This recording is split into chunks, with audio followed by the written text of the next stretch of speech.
Bugün sizə güc idman növü olan qol güləşindən danışacağıq. Elə buraya gəlmişkən, mən də öz gücümü sınamaq istədim.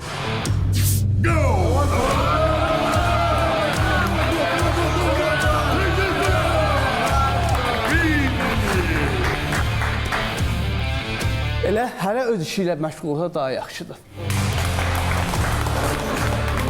Güc, texnika və dözümün bir nöqtədə birləşdiyi idman növü, yəni söhbət qol güləşindən gedir. İlk baxışda sadə görünsə də bu idman növünün arxasında ciddi məşq, düzgün taktika və yüksək fiziki hazırlıq dayanır. Qol güləşi əsasən bilək, qol, çiyin və kürək əzələlərinin gücünü ölçür. İdmançılar yarış zamanı təkcə fiziki qüvvəyə deyil, həm də texniki bacarıqlara və sürətli qərar vermə qabiliyyətinə güvənirlər.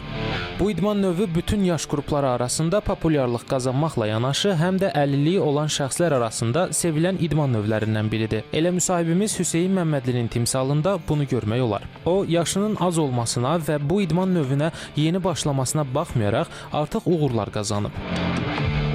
15 yaşıma 5 aydır idmanla məşğul olmaq. Qol güləşi xoşbəxtlərin ən böyük dünya və Avropa çempionu olmaq.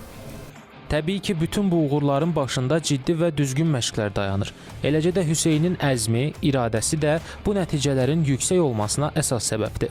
Bu idman növündə fiziki məhdudiyyətli, məsəl üçün gənclərə, idmançılara çox böyük şərait yaradılır. Ayaqüstü əlillər də güləşə bilər, görmə zəif olanlar da güləşə bilər, arabada olanlar da güləşə bilər. Bütün şərait bu idman növündə yaradılır. Hüseyin valideynlər mənə müraciət elədi ki, Ruslan müəllim uşağımız qol güləşində çox həvəslidir. Dedim, gəldim, baxaq söhbət edə. Gəldi, Hüseynə baxdım ki, oradan da çox həvəslidir Hüseyin.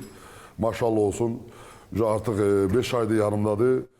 Bu yaxınlarda Sosial Müdafiə Nazirliyinin təşkil edəcəyi məhdudiyyətli uşaqlar arasında, 14-15 yaşların arasında arabalarda sağ olsun bizi sevindirdi. Final güləşdi, ikinci yerə çıxdı. Təcrübəli məşqçi Ruslan Ahıskalı valideynlərə də müraciət edərək uşaqların idmana yönləndirilməsinin vacibliyini vurğuladı. Buradan mən səslənirəm fiziki məhdudiyyət olan gənclərimizə, valideynlərə ki, uşaqlarla məşğul olsunlar, gətirsinlər, utanmasınlar. Gəlsinlər, məşq eləsinlər, bir məşğuliyyətləri olsunlar, bir həyata bir, necə deyim, bir məqsəd olsun qabağında ki, mən dünya çempionu olacağım.